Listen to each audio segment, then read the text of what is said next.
Gus, soal kematian, ketika jasad sudah meninggal, ruhnya itu pemahaman saya menuju penerangan dan menuju kegelapan. Kemudian ketika ruh atau jiwa itu masuk ke dalam kecahayaan yang luar biasa, itu apa yang kita nikmati atau apa yang dinikmati ruh. Begitu sebaliknya, ketika ruh itu masuk di dalam sebuah kegelapan itu yang luar biasa, bahasa teman-teman mungkin atau bahasa saya tidak diterimanya ruh, itu kondisinya bagaimana dan sampai kapan ruh itu menikmati perjalanan itu. Yang ketiga, saya tadi membaca di sebuah media cetak Jawa Pos, Gus ya. Ada sebuah keluarga yang beli rumah baru. Kemudian ketika renov, pembongkaran dan sebagainya, itu melihat di situ itu ada kepala sapi. Kemudian dalam perjalanan belum hitungan bulan, penghuni itu melihat cahaya, melihat sosok hitam yang luar biasa menakutkan. Kemudian si tuan rumah sakit-sakitan dan sebagainya. Kemudian ke orang pintar itu nggak tahu kiai atau apa, nyuruh pindah.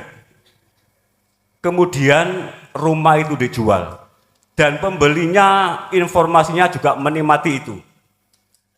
Pertanyaan saya, ini sekilas dari itu kayaknya bukan yang beragama Islam, penghuni pertama. Nah, kalau ini alam mukasyafah, apakah orang yang tidak beriman atau di luar agama Islam akan menikmati alam itu? Atau alam mukasyafah itu khusus bagi orang-orang yang sudah di circle kita, atau di torika, atau di hakikat, atau di marifat? Itu, terima kasih Gus. Assalamualaikum warahmatullahi wabarakatuh. Waalaikumsalam warahmatullahi wabarakatuh. Bismillahirrahmanirrahim. Assalamualaikum warahmatullahi wabarakatuh. Pada perjumpaan kita kali ini kami akan menyajikan kajian dari Ki Haji Mukhlasun Rasyid atau Guson dari Mojokerto. Marilah kita simak bersama-sama. Bismillahirrahmanirrahim. Hamda yuwafi ni'amahu wa yukafi majidah. Ya Rabbana lakal hamdu kama yanbaghi li jalali. Asyhadu an la ilaha illallah wa asyhadu anna Muhammadan abduhu wa rasuluh. Allahumma salli wa sallim wa barik alaihi wa ala alihi wa ashabihi ajma'in, amma ba'd. Apapun yang Allah berikan terhadap kita berupa nikmatul imdad yang bersifatkan kebutuhan jasmani,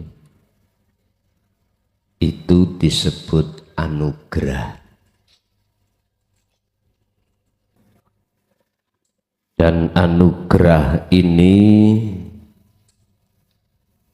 akan bisa menghalangi hatimu pada Allah manakala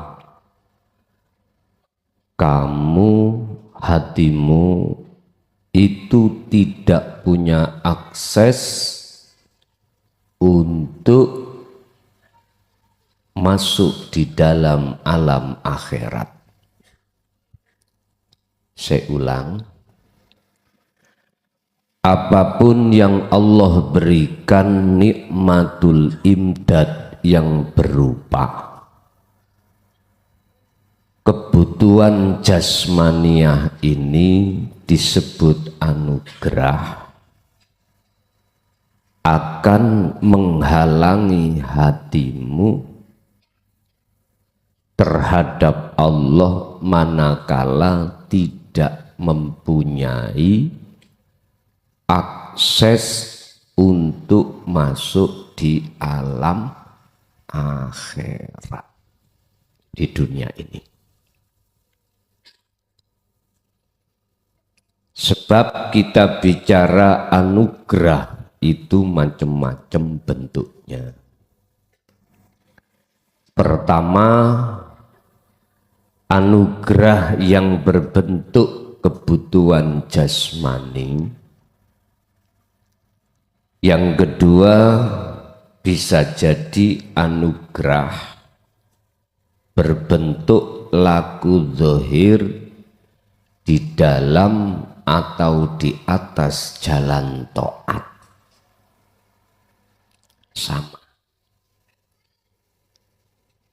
Jalan taat miturut jasmani itu akan bisa menghalangi hatimu terhadap Allah manakala tidak punya akses masuk di dalam alam akhirat. Sama.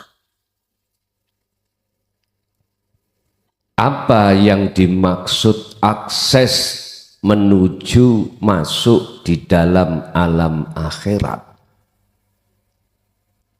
Ini nanti sebagai jawaban anugerah yang paling mahal.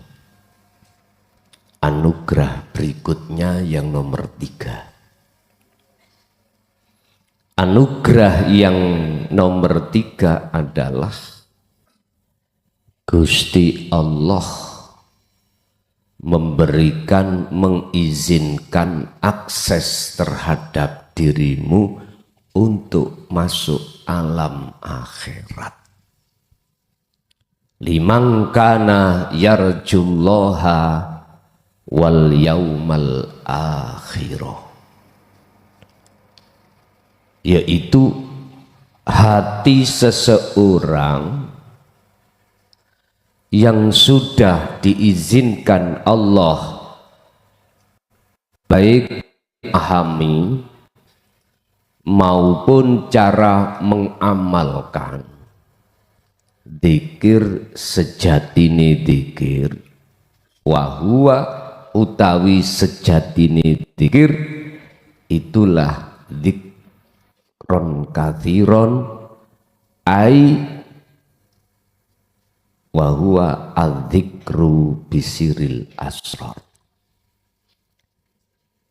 Dan dzikir ini kita akui selama sehabis zaman khalifah jarang para masyayikh membukanya. Dengan dzikir tersebut, maka ketika saat Allah kasih anugerah baik yang pertama kedua, tidak akan menjadikan terhalangnya hatimu pada Allah. Sehingga hati seseorang yang sudah ada di sini akan bisa masuk ke alam akhirat. Tidak mudah dalam hati seseorang ada rasa rindu, ada rasa cinta terhadap Allahnya. Justru yang banyak rasa rindu, rasa cinta, rasa keinginan selalu bertemu selain Allah yang disebut syahwatud dunia.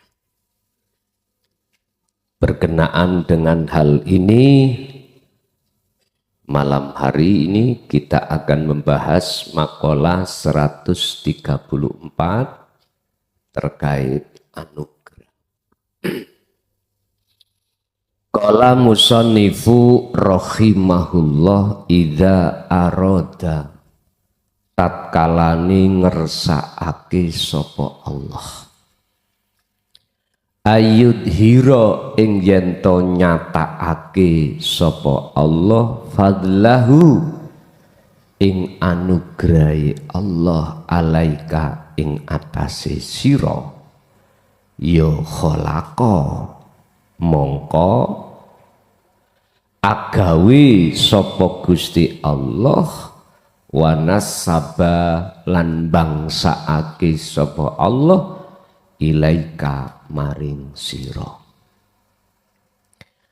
Ketika Allah menyatakan dan memberikan anugerah yang dimaksud di sini adalah anugerah, mohon maaf, baik yang pertama, kedua, lebih-lebih yang ketiga terhadap Anda. Maka Gusti Allah khalaqa wa nasaba ilaika, bangsaake seakan-akan yang bisa melihat Allah adalah dirimu. Bangsaake seakan-akan yang melakukan anugerah taat itu Anda. Bangsaake seakan-akan yang memiliki anugerah kebutuhan jasmaniah itu Anda. Tapi sejatinya baik yang memiliki atau yang melakukan adalah hidup di dalam dirimu. Inna sholati wa nusuki wa mahyaya wa mamati iku lillahi rabbil ngalamin. Sesungguhnya sholat ingsun koyoke wa nusuki lan ngibadah ingsun koyoke wa mahyaya lan hidup ingsun koyoke wa mamati yang menguasai kematian ingsun makhluk koyoke sebetulnya iku lillahi kagungane Allah Rabbil ngalamina pangeran kang nguasai alam kabeh. Sesungguhnya salatku ngibadah mati uripku iku yang memiliki adalah Allah. Lillahi iku bisa diartikan yang menguasai, yang menggerakkan dan lain sebagainya. Cuman yang menjadi pertanyaan Anda menjadi bingung, wa mati mosok si Gusti Allah mati. Makanya tadi saya katakan lillahi iku bisa kau artikan yang menguasai dalam baik kematian jasmani maupun rohani. Kematian jasmani berarti dikubur ning lemah. Kematian rohani jenengan iki yang menguasai hatimu mati terkubur oleh nafsu iku yo Gusti Allah, bukan nafsu. Iku kalau sudah sampai pada titik di mana Anda sudah kewusulan pada Allah. Bapak Ibu, wanasaba ilaika iki mbangsaake koyok-koyok sing ngaji iki klason koyok-koyok. Lah anugerah yang dimaksud di sini adalah akses hati Anda untuk bisa melihat hidup di dalam penguasaan sing ngaji kuwi. Saged dipaham ya? Berarti anugerah yang tertinggi di mata Allah itu bukan anugerah yang pertama, yang kedua, tetapi anugerah yang menjadikan hatimu bisa masuk di alam akhirat. Yang di situ alam pertemuanmu terhadap Allah. Makanya Gusti Allah memberikan petunjuk in asobathum musibah. Tatkala kau dihadapkan perkara musibah, perkara yang enggak enak, itu Anda diperintahkan kembali kepada Allah. Artinya, lihatlah Allahnya, jangan melihat musibahnya. Anggite gampang ngono ta? Nyun sewu. Semua itu ada prosesnya Bapak Ibu. Angel buat siapa? Sulit buat siapa? Buat kita yang tidak pernah mengerti tentang Allah. Sehingga susahnya itu nggak bisa masuk. Tapi bagi yang sudah mengerti tentang ilmu dan amalnya, walaupun susah, suatu saat pasti akan bisa masuk. Saya ulang. Bagi mereka yang sudah paham, baik secara keilmuan maupun pempraktekan, sesusah apapun, suatu saat pasti bisa masuk ke alam akhirat. Kata Allah, lakukanlah hal ini di saat kau masih di dunia sesering mungkin. Makanya bahasanya tidak cukup zikron sebagai maf'ul mutlak, tapi ditambahi sifat kathiron tur kang akeh. Sesering mungkinlah kau berjalan di atas sirotol mustaqim di dunia ini. Pundi yang dimaksud berjalan di atas sirotol mustaqim? Allah menjelaskan di dalam surah Maryam ayat 36, fa'buduh. Inilah sirotol mustaqim. Yang dimaksud fa'buduh itu masuknya ruhaniyah, masuknya hati di alam akhirat. Inilah yang disebut fa'buduh. Arti secara murad, fa'buduh itu adalah nyembahi ruhaniyah, bersaksine ruhaniyah terhadap wujudnya Allah. Otomatis tidak lepas dari sistem dzikir sirul asrar. Sehingga Allah katakan, lakukanlah ini di dunia ini sesering mungkin. Sebab siapa yang sering melewati jalan setapak akan terbentuklah seperti jalan. Yun sewu, anggap aja dari pasar ke sini itu ilalang semuanya. Tapi ketika saat Anda sering lewati, kau injak-injak alang-alang itu, akan terbentuklah jalan setapak. Padahal dulunya itu alang ilalang. Apalagi kau mau untuk membabati.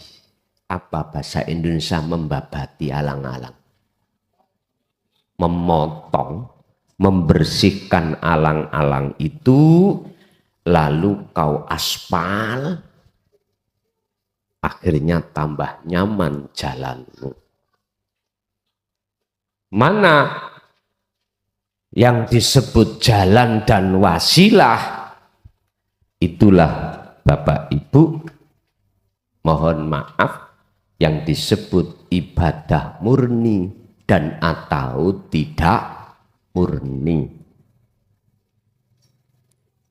Ini bagi ahli syuhud, Anda yang sudah faham baik secara keilmuan maupun pengamalannya, mudah untuk dibikin satu wasilah jalan untuk bertemu Allah. Tapi tidak akan pernah mudah alias nggak bisa sama sekali bagi kita yang ahli hijab untuk dijadikan sebagai wasilah bertemu Allah. Karena nggak punya akses. Kalau nggak percaya Anda, nggak usah bicara orang lain. Sejarah kita sendiri. Sa'alim alimo opo ilmu dohirmu, jikalau tidak punya akses yang nomor 3, nggak akan bisa ketemu Allah. Ketika Anda walaupun lewat jalan umum, yang kumaksud ibadah murni, nggak bisa. Kau alim ilmu Qur'annya, alim ilmu hadisnya, alim ilmu fikihnya, alim ilmu balaghah manteknya, alim ilmu alatnya, nggak akan bisa jadi jaminan Anda untuk bisa masuk ke alam akhir. Karena apa? Anugerah yang nomor 1 dan nomor 2 ini bukan akses Anda untuk membuka alam akhirat. Nggak bisa. Kita buka-bukaan aja dalam hati. Bisakah kita waktu itu melakukan sholat bertemu Allah? Nggak bisa. Sing ketemu ning ati iki adalah syahwatut dunia. Kata anak Surabaya, syahwatud dunia itu namanya bokong.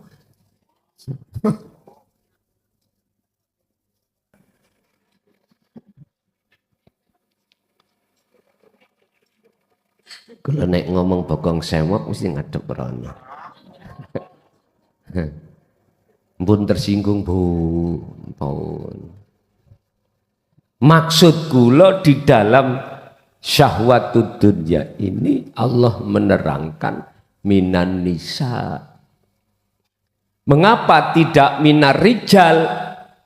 Kok nisa Qur'ani? Setelah itu adalah banin, anak lanang. Mengapa tidak anak perempuan? Karena umumnya kita sebagai orang laki-laki sukanya anak laki-laki.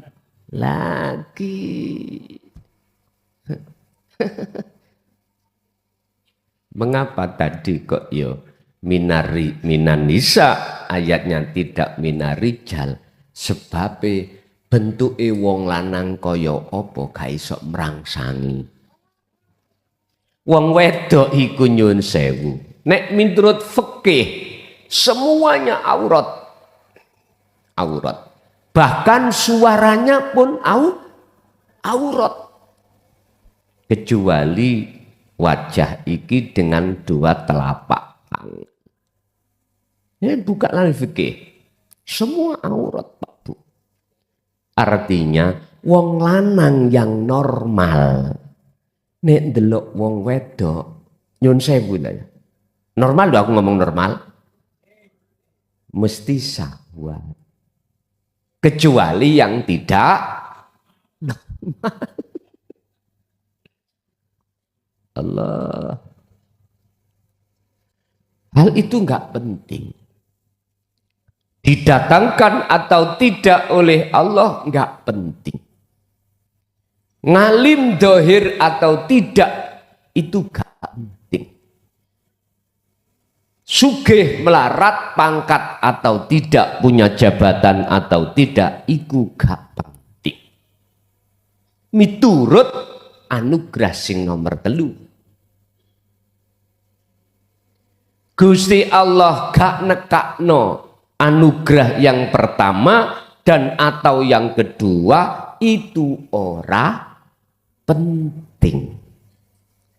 Sing penting adalah bagaimana ketika saat anugerah pertama dan kedua Allah datakan sebagai fitnatun i'lamu annama amwalukum wa auladukum fitnah, sebagai ujian. Di situ Anda bisa bertemu Allah, otomatis harus punya akses dikir sirul asror untuk bertemu Allah. Wis iki gak bisa ditawar,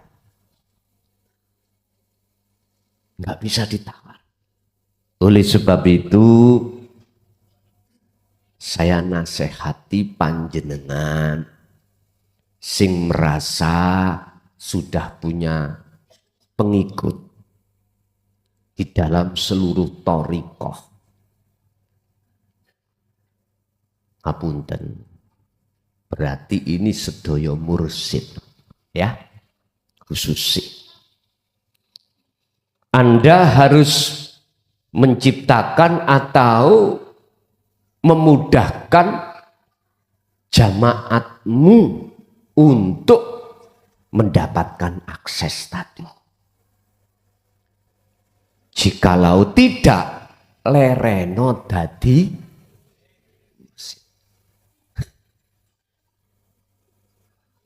lereno.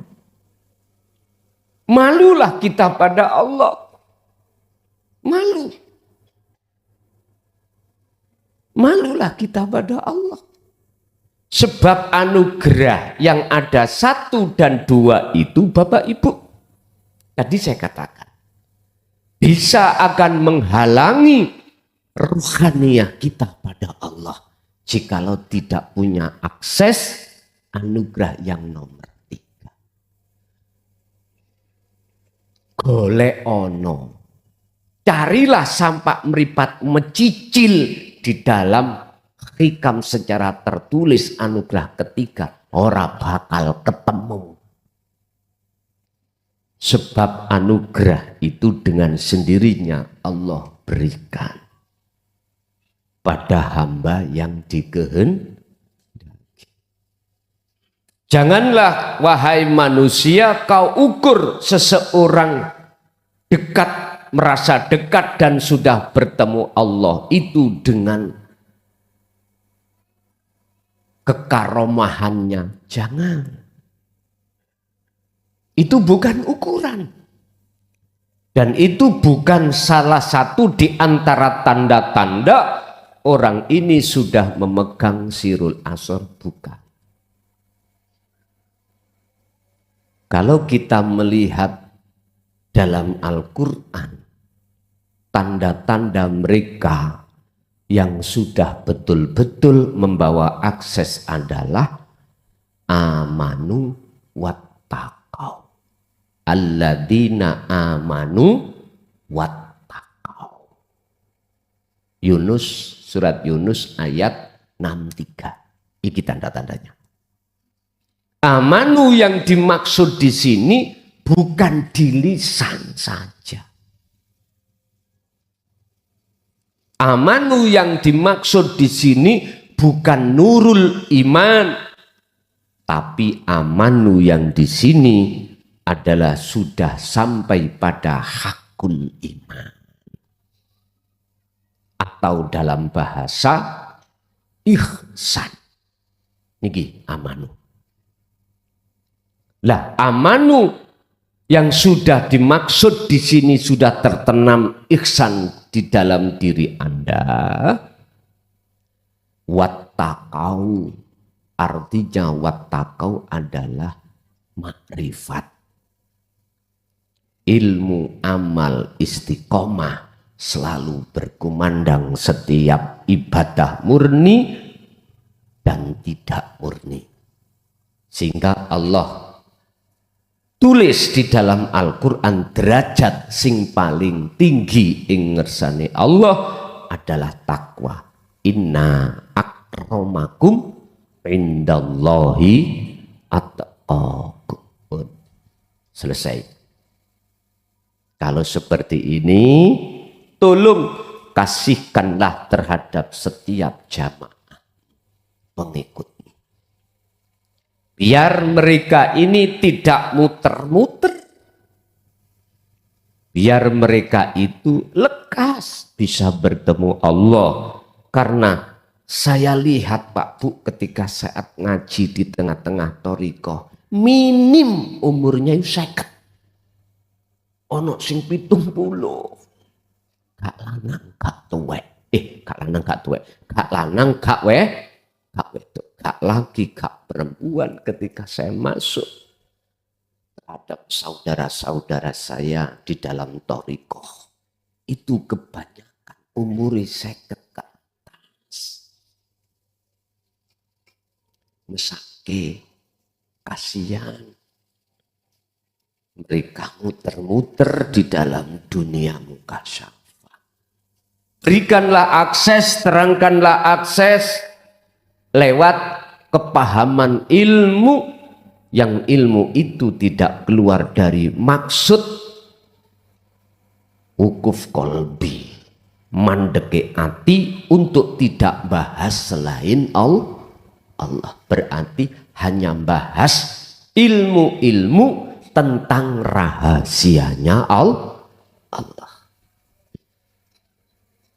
Khusus seruan saya terhadap para mursyid di thariqah, tolong bukalah akses terhadap semua jamaah panjenengan masing-masing supaya beliau-beliau itu yang umurnya sudah kedaluwarsa. Apa kedaluwarsa itu? Efayet sudah terlalu bau lemah, sudah. Ya dah, mesake. Biar dia itu ada perkembangan rindu hati bertemu Allah, betul-betul itu terlaksana di dunia. Atau dalam arti betul-betul dia rohaniyahnya itu bisa masuk ke alam akhirat. Otomatis idfin wujudaka fi ardil khumul. Wajib si hamba tadi menenggelamkan, meniadakan keakuan makhluk ya di dalam bumi kesunyian. Artinya biar mereka itu dengan mudah untuk tidak ngaku. Bon, ngoten mawon, kakek-kakek. Wis sing takon monggo takono. Assalamualaikum warahmatullahi wabarakatuh. Waalaikumsalam warahmatullahi. Perkenalan Gus, saya Muhammad Suwarno dari Ploso Jombang.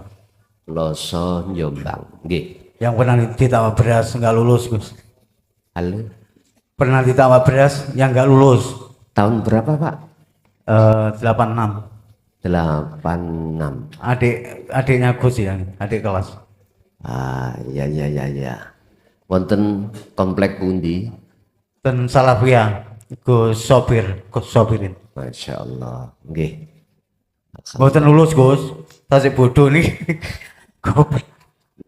Jenengan boten dempet nanggone Mbah Yai Najib. Ini nantos ngaos pisan nyolong sandal.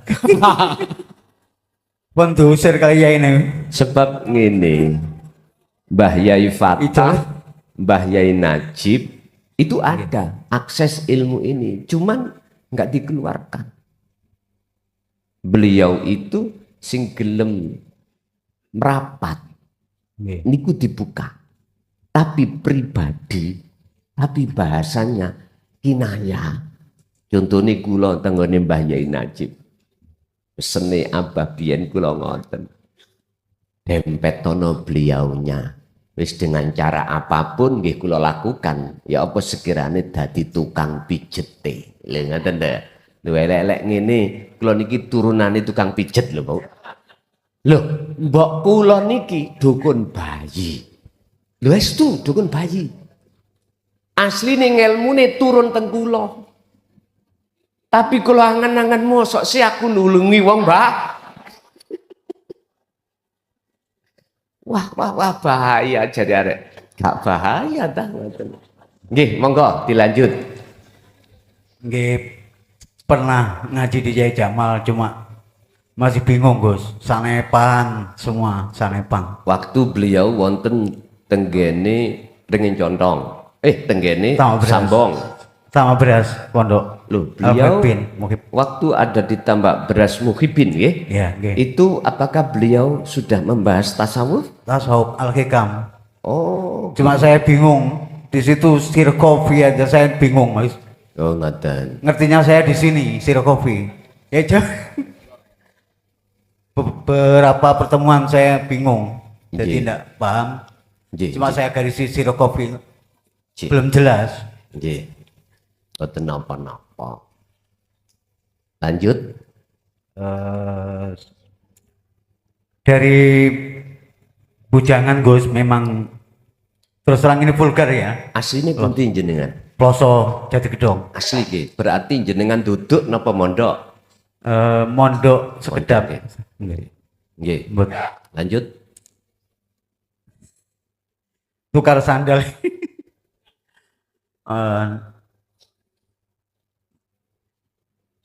Dari apa? Bujangan Nggih. saya mencari guru akhirat Gus. Nggih. Mulai terbukanya alam mukasyafah itu. Nggih. Ketemu malaikat, ketemu jin, ketemu Wow. semua. Wow. Kanjeng Nabi ketemu Gus. Nggih. Ya itu kan Nabi. Tapi tak kira itu sudah surga Gus. Tiap hari bisa ketemu Nabi. Kita melihat, tapi dari belakang kita. Nggih. Tiap hari Nabi sholat, Nabi sujud, Nabi zikir. Nggih. Kelihatan, masa ini sudah surga. Nggih. Malaikat terbang kita tahu, kan alam mukasyafah Gus ya. Nggih. Nggih, terus terakhir kalau saged tanglet nggih. di antara beberapa alam yang Allah perlihatkan terhadap jenengan makhluk gaib makhluk satu sing kula tanglet pernah ketemu Nabi Idris Dereng. dereng. Oh, ngoten. Sebab nek ketemu kula takoki sandalan apa mboten. Nggih, lanjut. Terakhir sebelum corona Gus, saya sowan di Ampel. Waktu itu istri saya Surabaya, Dek kita pulang ke Jombang aja, pamit Mbak Sunan Ampel. Di Ampel kita melihat dari namanya alam mukasyafah ya, kita melihat dari hati ini. Kita pamit Mbak Ampel, Mbak, kulo badhe mantuk ten Jombang boyong. Terus Mbak Ampel, sik le, entenono le. Di situ saya dikasih kunci kecil putih. Kunci kecil putih. Saya kan belum ngerti silul asal Gus. Jadi saya mengartikan la ilaha illallah. Saya rundingan sama istri saya, Dek, Mbak Ampel ini ngasih syarat, bingung juga. Kok semua sanepan semua Gus. Terus saya artikan gitu, saya kan belum kenal Gus. Jadi saya bingung sendiri, terus bingung.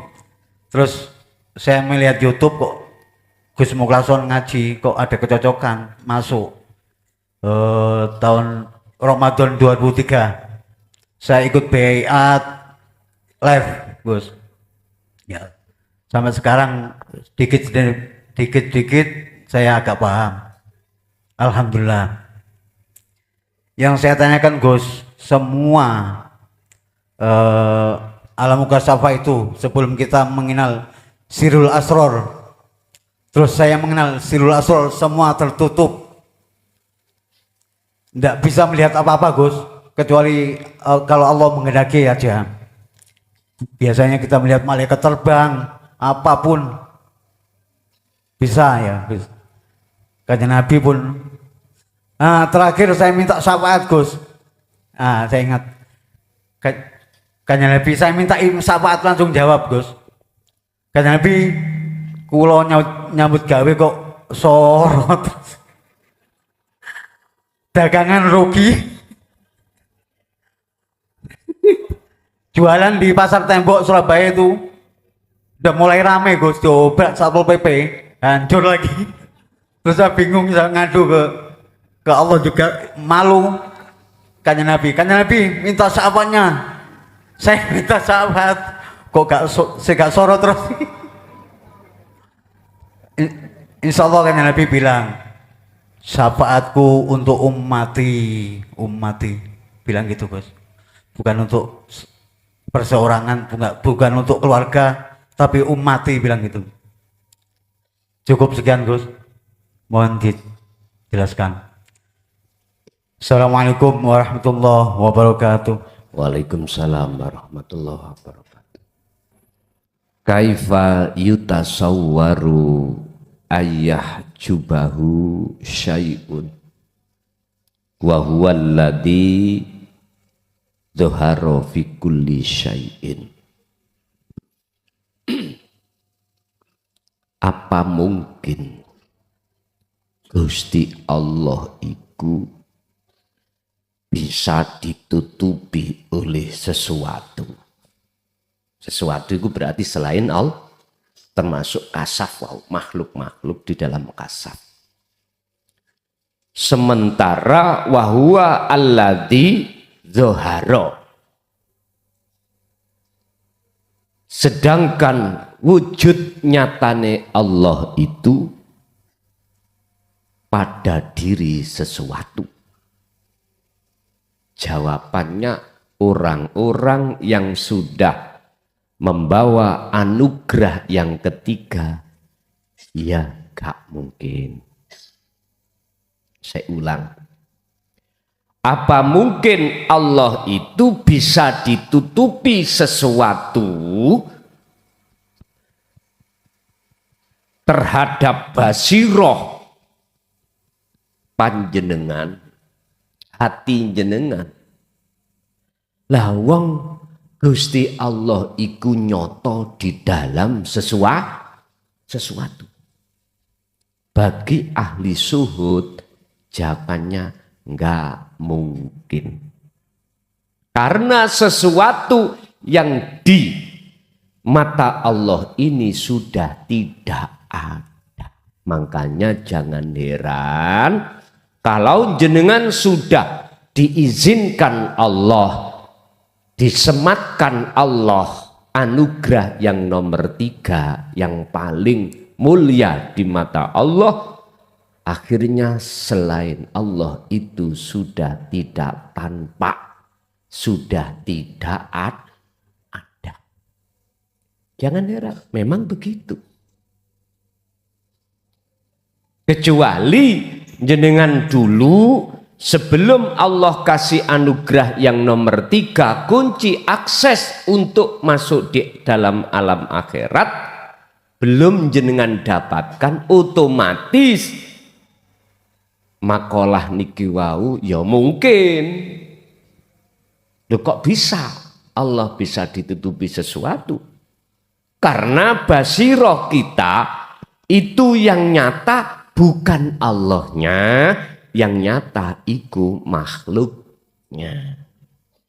Contoh, bagi ahli hijab mesti beriman dan menuduh apa makalah pitutur yang muncul dari diri saya mesti berkata dan beriman mukhlason. Itu pasti.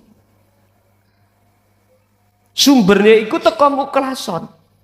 Aku tahu sendiri, melihat sendiri. Jejak digital, lihatanlah nanggone YouTube. Lho ya, klason toh? Begitu. Oke, ahli hijab maklumono. Orang yang matanya buta terus berjalan nawatap leneng, ya maklum karena tidak tahu di depan ada leneng. Bahasa Indonesia leneng, tiang listrik. Niki, maklumono jangan salahkan. Tapi bagi mereka yang tidak buta, nggak mungkin jelas di depan ada leneng kok tapi nggak mungkin. Artinya apa? Nggak mungkin. Allah itu bisa terhijabi oleh sesuatu. Karena sesuatu itu sudah dia tinggalkan, sudah tiada.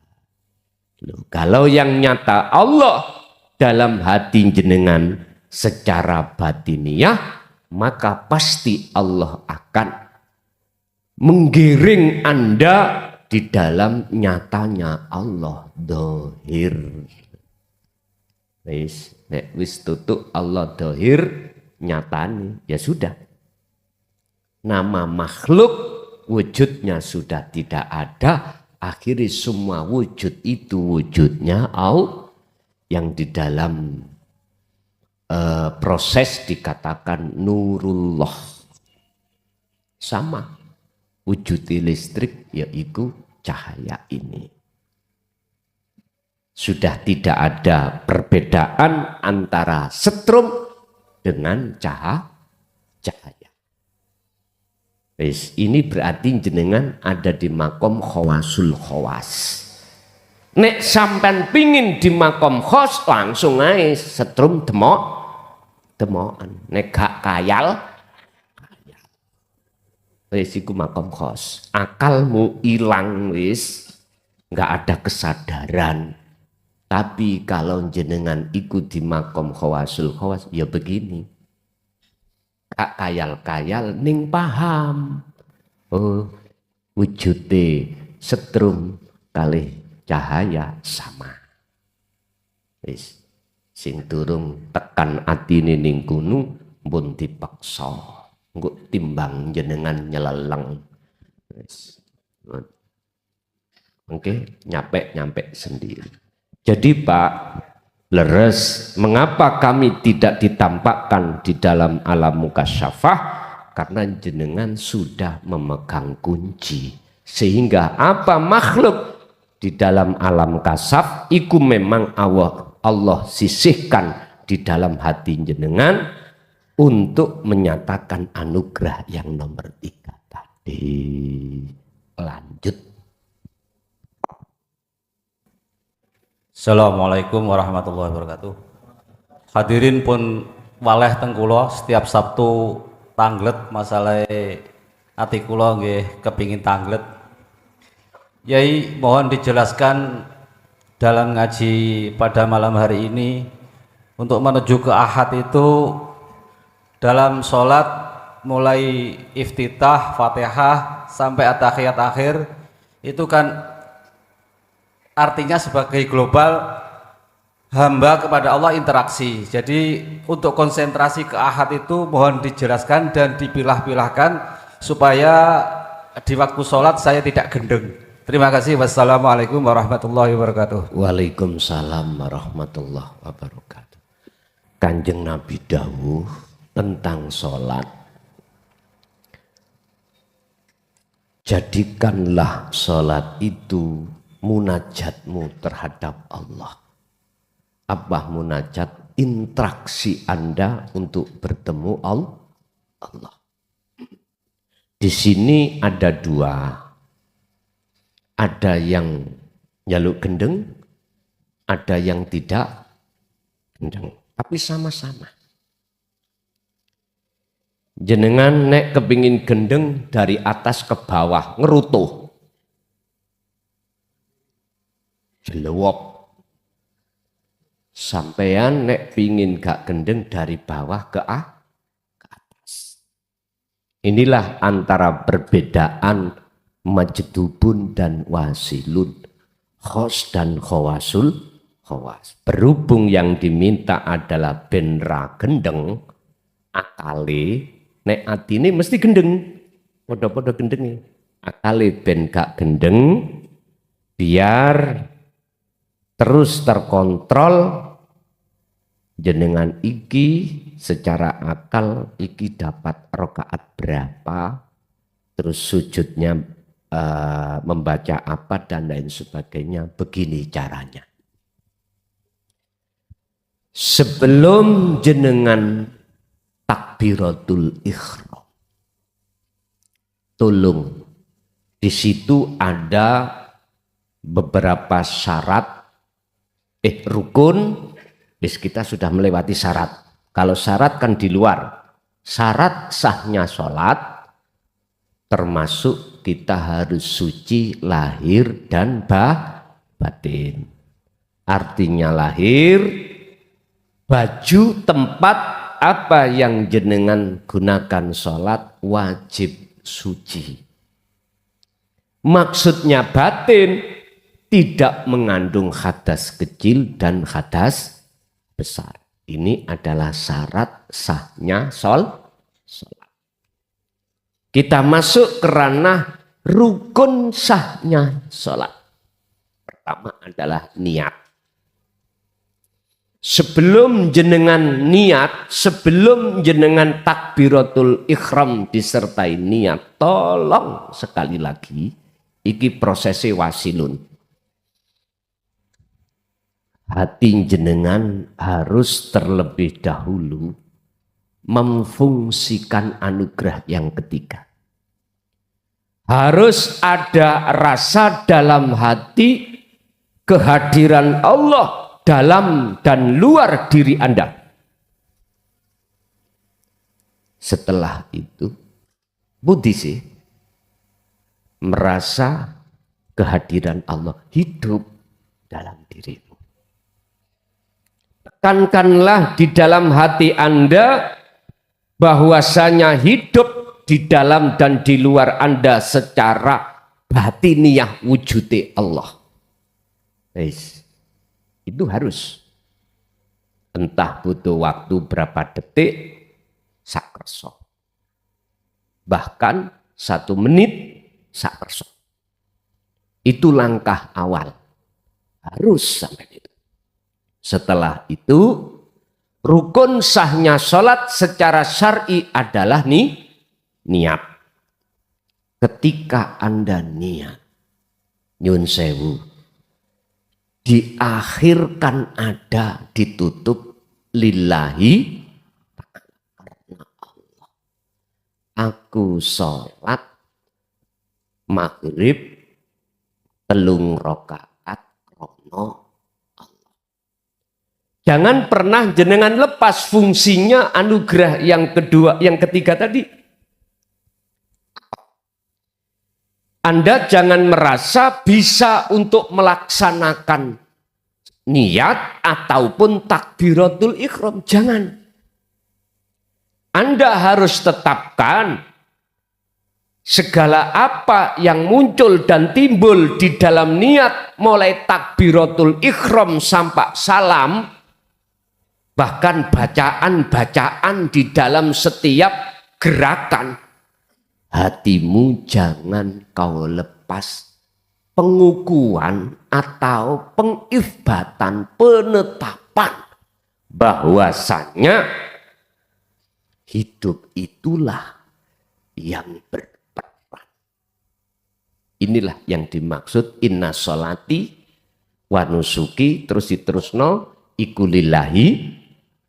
Kok lillahi ta'ala, iku lillahi rabbil ngalamin. Niki Quran ayat niku. Niku Pak tahap-tahapan yang harus jenengan jalankan. Ibarati tangga, tahu tangga nggih? Bukan tetangga, tangga. Sing digemene niku.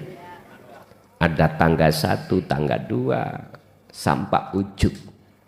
Urusan di tengah jalan lepas diri keakuan makhluk, tapi nyoto keakuan Allah. Itulah jenengan yang disebut di dalam ayat wakumu lillahi qanitin ay khashi'in. Itu yang dimaksud. Itulah sholat khusyuk. Sehingga Allah tetapkan di dalam surah Al-Mu'minun ayat 1 dan ayat 2. Sungguh beruntung, bahagia, damailah bagi orang-orang mukmin yang ketika sholat bisa bertemu Allah. Dijawab khashi'in. Qad aflahal mu'minuna alladzina hum fi sholatihim khashi'un. Niku Pak, proses-prosesnya untuk bisa sampai bertemu Allah di wasilah, di jalan, di thariqah sholat. Kalau ini sudah Anda biasakan untuk melakukan, maka harus melebar di luar ibadah murni, juga lakukan. Contoh sebelum makan, jenengan iki kan di dalam syariat kan disuruh untuk membaca bismillah. Lah ngaten nggih? Iku karepe dikongkon eling apa yang ada di dalam aktivitas makan. Iku yang berkuasa hanyalah wujudnya Allah. Itu maksudnya dikongkon eling nang Gusti Allah. Jenengan disuruh ingat terhadap Allah.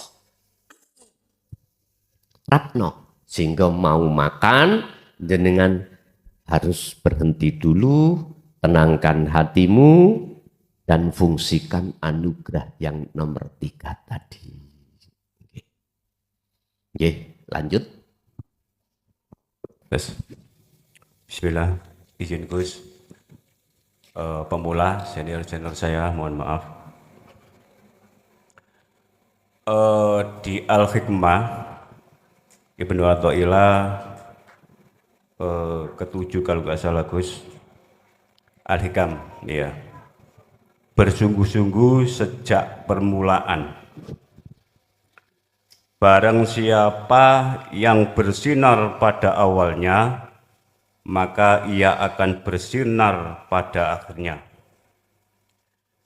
Di akhir penjelasan, adapun orang yang bermalas-malasan pada awalnya, ia tidak akan mendapatkan pencaran cahaya ilahi pada akhirnya.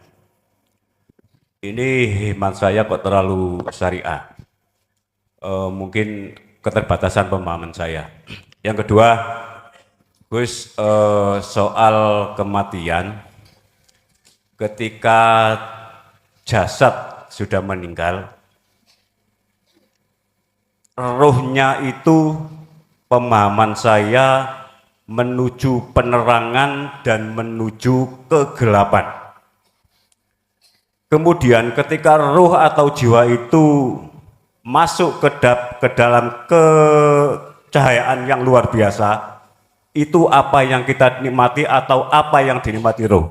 Begitu sebaliknya, ketika roh itu masuk di dalam sebuah kegelapan itu yang luar biasa, bahasa teman-teman mungkin atau bahasa saya tidak diterimanya roh, itu kondisinya bagaimana dan sampai kapan roh itu menikmati perjalanan itu. Yang ketiga, saya tadi membaca di sebuah media cetak Jawa Pos, Gus ya. Ada sebuah keluarga yang beli rumah baru. Kemudian ketika renov, pembongkaran dan sebagainya, itu melihat di situ itu ada kepala sapi. Kemudian dalam perjalanan belum hitungan bulan, penghuni itu melihat cahaya, melihat sosok hitam yang luar biasa menakutkan. Kemudian si tuan rumah sakit-sakitan dan sebagainya. Kemudian ke orang pintar, orang pintar itu nggak tahu kiai atau apa, nyuruh pindah. Kemudian rumah itu dijual dan pembelinya informasinya juga menikmati itu. Pertanyaan saya, ini sekilas dari itu kayaknya bukan yang beragama Islam, penghuni pertama. Nah, kalau ini alam mukasafah, apakah orang yang tidak beriman atau di luar agama Islam akan menikmati alam itu? Atau alam mukasafah itu khusus bagi orang-orang yang sudah di circle kita, atau di torika, atau di hakikat, atau di marifat? Itu, terima kasih Gus. Assalamualaikum warahmatullahi wabarakatuh. Waalaikumsalam warahmatullahi wabarakatuh.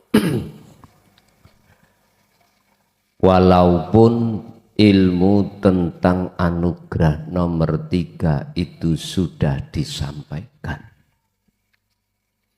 kalau jenengan iku bermalas-malasan, arti kata lain,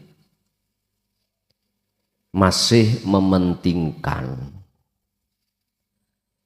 perkara yang ada di muhadoroh dan atau di mukasafah, Anda nggak akan pernah hatimu muncul cahaya makrifat, nggak akan pernah. Setinggi apa pemahamanmu ilmu hakikat ini, jikalau kau bermalas-malasan tidak lekas untuk melakukan kholwat, jangan kira Anda itu Allah akan menyalakan nur makrifat dalam hatimu. Jangan, tak bisa.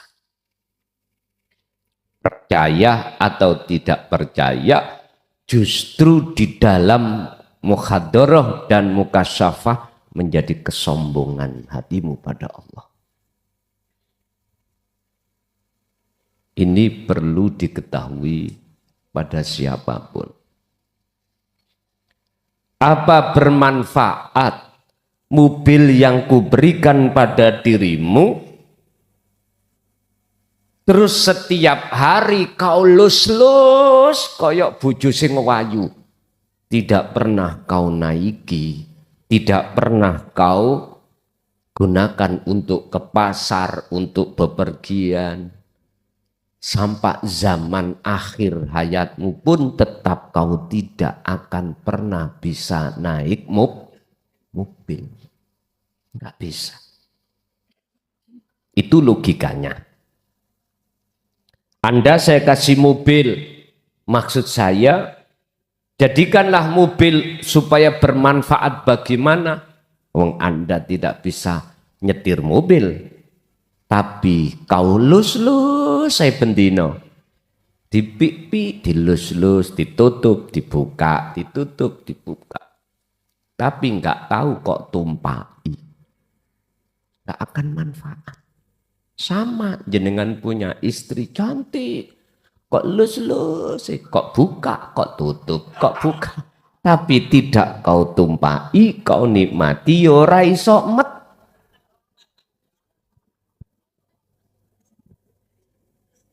Paham nggih? Berarti mendatangkan ilmu tentang dinut tauhid iku ya penting, tapi luwih penting mengamalkannya, mempraktekannya di dalam kholwat. Ben Sabtu ngaji, cocotku sampak ledeh. Iya. Takon, bantawino takon. Tapi ra gelem ngelakoni. Yo tetep aja. Ya seperti itulah. Iki laksana seperti itu. Makanya kadang-kadang kula niki duwe pengangen-ngangen ngeten. Iya. Jane apa sing diperintahno Allah untuk menyampaikan ini tak pikir yo abot. Tapi berhubung itu perintah ya tak sampai. Terus tak delok ning nisor. Kiwa tengen.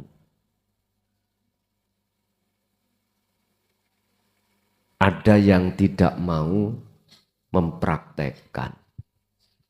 Umpama. Terus nafsu dalam diriku iku ngomong ngeten Pak. Son percuma kok omongi. Takok yo kok jawab. Tapi ra gelem nglakoni. Nafsu lereno ae gak usah omong. Nafsu. Tapi Gusti Allah ngilingno. Son rungokno yo kupingmu. Sing dadekno dhek iku mau gelem mau untuk mengamalkan yo aku. Sing dadekno gak gelem gak mau ngamalno yo aku. Ngerti yo iklam, ngerti yo son. Kuwi ku tugasmu iku illa mubasyiron wa nadhiron. Nyampe tok. Pun tabrakan. Dawe nafsu ambek dawe Gusti tinggal kula niki ngrungokno dawe sapa. Ya otomatis ya kudu ngrungokno dawe Gusti. Wis ra apa-apa. Walaupun di antara panjenengan ini barangkali yang tidak mau untuk melaksanakan, ya ora apa-apa. Nah, akhirnya hati iki nyaman, Pak. Makanya pertanyaannya tadi, nur makrifat itu, Pak, akan dimunculkan oleh Allah manakala jenengan iki praktek khalwat dengan sistem nyuwun sewu, akses yang sudah Allah berikan jenengan fungsikan, yaitu zikron sejatine zikir kathiron terus menerus. Pun satu. Nomor dua, masalah roh yang mati. Allahu waliyul ladina amanu yukhrijuhum minadh-dhulumati ilan nur. Kematian jasmani ini. Roh iku akan masuk di dalam dua alam miturut surat Al-Baqarah 257. Pertama alam golongan yang terang benderang. Yang kedua, walladzina kafaru auliya'uhumut tauhid yukhrijunahum minan nuri ilad dzulumat. Akan masuk di dalam alam yang gelap. Pertanyaannya, kedua roh itu yang dialami, yang dinikmati itu apa? Nah, ngeten nggih? Apa?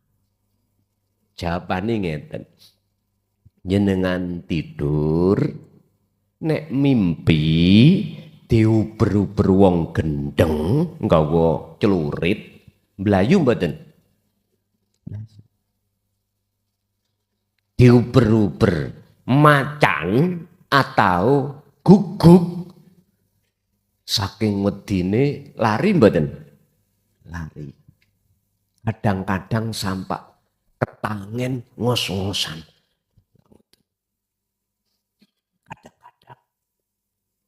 Itulah alam gelap. Tapi alam yang terang, yang dinikmati jenengan sare ramimpi belas, terus jenengan moro-moro bangun seger rasanya. Itulah maksud alam terang. Apa sebabnya dia masuk di alam terang? Jawabannya ayat Allahu waliyul ladina amanu. Karena saat di dunia ini hanya Allah. Berarti selain Allah sudah tidak ada. Yang kau jadikan sebagai kekasihmu. Ini. Utawi Gusti Allah iku waliyun. Bisa diartikan yang kau jadikan sebagai penolongmu hanya Allah. Berarti kekasih.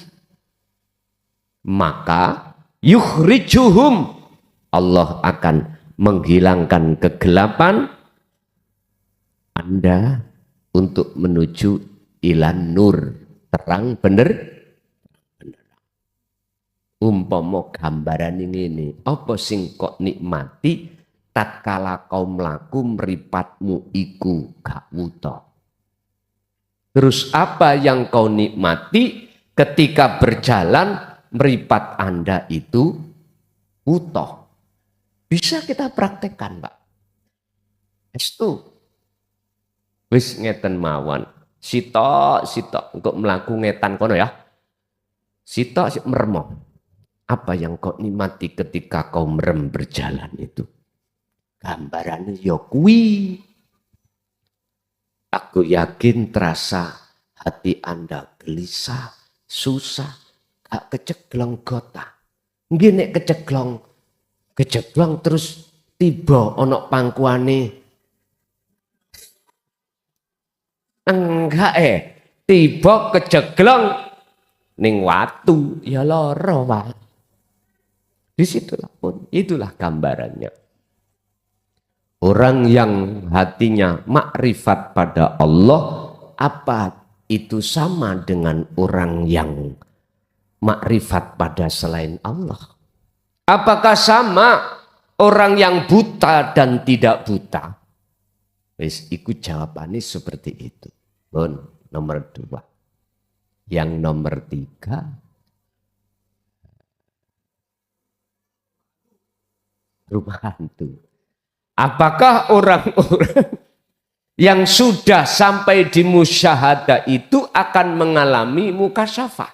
Belum tentu. Apakah alam mukasyafah itu hanya terjadi pada orang ahli hijab? Memang begitu. Nyun sewu, golongan kita manusia itu, Pak, secara mukhadoroh itu digolongkan Allah dulu. Kita ngomong dohir. Ada jasmaniah ini kita buta, ada jasmaniah kita tidak secara dohir nih, ya. Itu bagaimana? Dan ini juga terjadi tidak hanya ahli hijab, akan tetapi juga ahli suhud. Ahli suhud itu, Pak, ada yang secara jasmani matanya buta, telinganya tuli, mulutnya bisu, ada. Tidak hanya ahli hijab, tapi ahli suhud juga ada yang seperti ini. Yes. Kedua, tentang mukasyafah. Ahli hijab, nyun sewu, ada juga yang dibukakan hatinya terkait gaibnya makhluk. Ahli zuhud pun juga begitu. Cuman khusus ahli zuhud dibukakan atau tidak dibukakan itu sudah nggak ada bedanya. Karena ahli zuhud itu hanya bersaksi hanya pada Allah, bukan pada selain Allah. Walaupun ahli zuhud ini dibukakan hatinya terkait kasaf ataupun mukhadoroh, itu sudah tidak ada bedanya. La farqa bainahuma. Tidak ada bedanya. Tapi ada juga ahli zuhud yang tidak sama sekali dibukakan tentang alam kasaf. Ada. Makanya tadi saya katakan, anugerah pertama dan kedua ing monggo panjenengan ahli syuhud iku gak penting. Datang atau tidak datang, anugerah pertama dan kedua, anugerah pertama yang berkaitan dengan alam muhadharah atau alam mukasyafah itu gak penting. Mengapa gak penting? Karena sudah tahu. Sudah tahu apa? Mana letak kebenarannya yang sebenar-benarnya. Ja'al haqqu wa zahaqal batil innal batila kana zahuqa.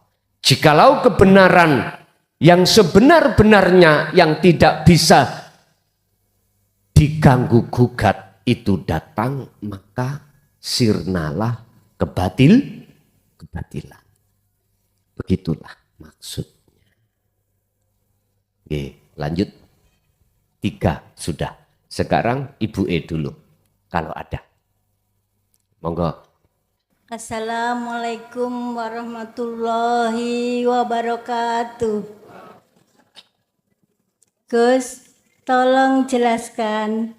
Sewaktu saya kolwat, tiba-tiba ada 5 menit itu macam ditarik atau dihempaskan ke dinding sampai kehantam dinding. Tolong jelaskan ya Gus. Oke. Sampun? Nggih, sampun. Oke. Niku saking meluti sampean. Gus, saya waktu itu ya tidak ngantuk ya apa Gus. Oke. Sampun. Oke. Ngaten mawon panyuwun kula. Matur nuwun. Assalamualaikum warahmatullahi wabarakatuh. Waalaikumsalam warahmatullahi wabarakatuh. Bapak Ibu, tidak semua secara fisik ketika saat Allah membersihkan hati panjenengan itu dihempaskan seperti itu, ndak selamanya, ndak. Ada yang tidak, hanya secara rohaniah. Ingat, ketika si Salik itu memfungsikan anugerah yang ketiga, itu pada hakikatnya adalah bebersih diri dari syirik khafi. Allah memproses, membersihkan keakuan jenengan sebagai makhluk yang disebut syirik khafi itu.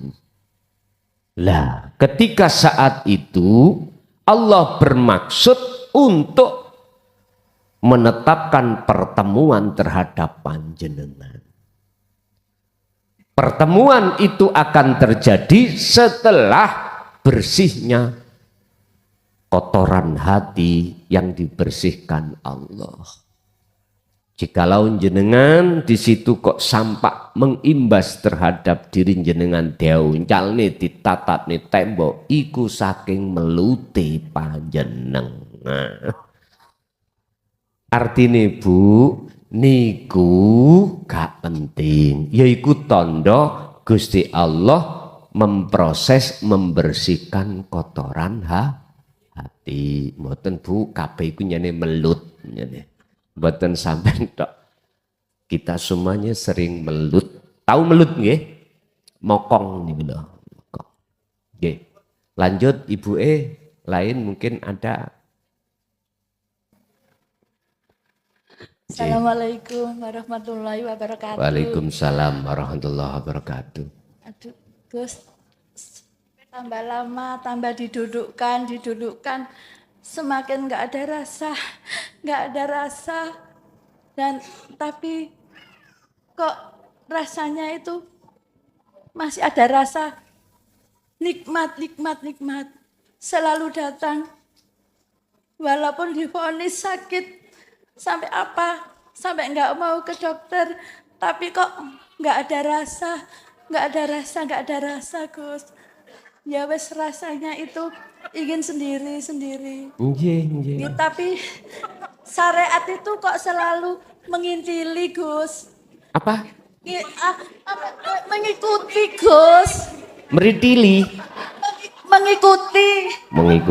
Nggih. Iya. Tapi ikutnya syariat. Sampeyan cedhekaken, Mbah. Tapi ikutnya syariat itu, Gus. Kok rasanya nikmat.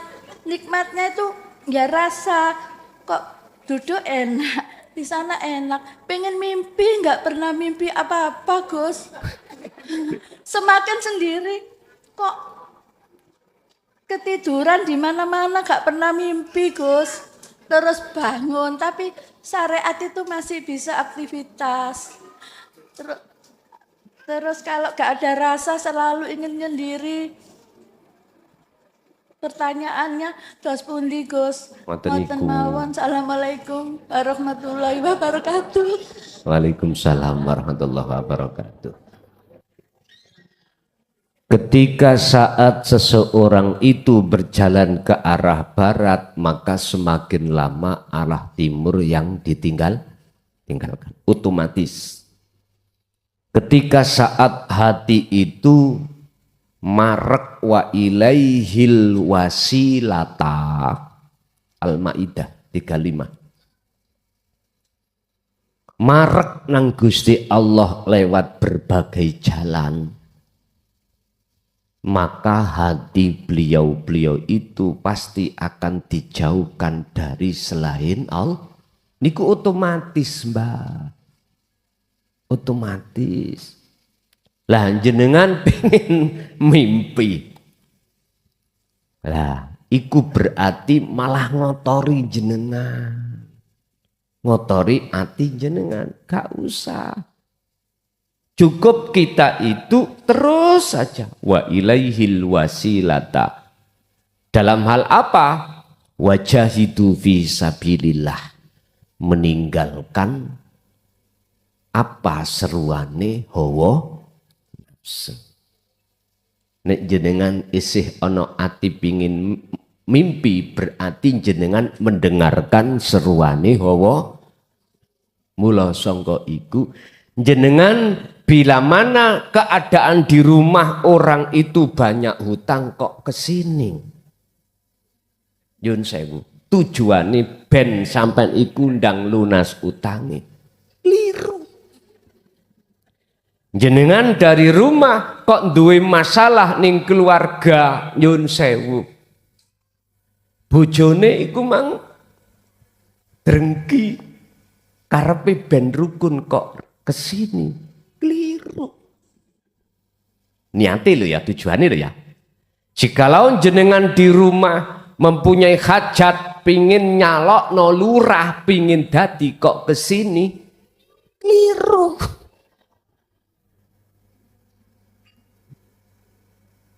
Cukup jenengan nek kesini wa ilaihil wasilata. Marko nang Gusti Allah lewat jalan yang sudah Allah tetapkan. Dengan begitu maka apa yang tadinya persoalan dalam dirimu, ingat, wa may yattaqillaha yaj'al lahu makhrajan. Barang siapa yang betul-betul hatinya menanamkan takwa, ilmu, amal, istiqomah, berarti anugerah yang nomor 3. Persoalan jenengan yang sesulit itu, makhrajan. Allah buka niki Quran surat napa? At-Tolak ayat pinten? Ayat potongane ayat 2 kalih ayat 3. At-Tolak. At-Tolak niku pegatan. Berarti pegatane ati ambek syahwatut. Pegatane ati ambek apa kekarepan sampean mau ya berupa masalah-masalah itu. Wa yarzuqhu min haitsu la yahtasib. Tinggal kita terus pundi? Mencari upo apa mencari tumpeng? Nek jenengan kesini mencari upo, Nggih mohon maaf. Keliru. Apa sing dimaksud upo? Ya selesai masalah. Mestinya Anda kesini ini adalah wa ilaihil wasilah. Maret untuk bertemu Allah. Sudahlah urusan opo wae. Serahke nang Gusti. Oh. Oke, situ engkas, Ibu. Nek tasik wonten lho ya. Masih ada? Kalau enggak ada ganti laki-laki, ngoten. Jadi 3. Oh, Pak, enggak enek kelihatannya. Mungkin Bapak masih ada? Monggo.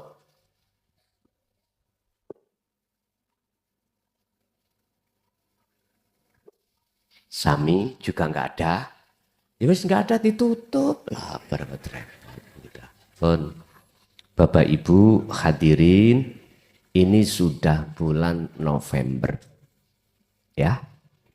Kita masih ada waktu 2 bulan lagi. Ya. Untuk lekas-lekas kita itu meraih derajat yang paling dhuwur di sisi Allah, yaitu takwa. Entah takwanya itu berapa persen. Sing penting laku itu luwih penting daripada ngaji. Saya ulang, laku kholwat itu lebih penting daripada ngaji. Bagi sinten? Bagi jenengan yang sudah paham bagaimana untuk memfungsikan akses untuk bertemu Allah yaumal akhirah ini. Paham nggih? Nggih pun. Al-Fatihah. Bismillah.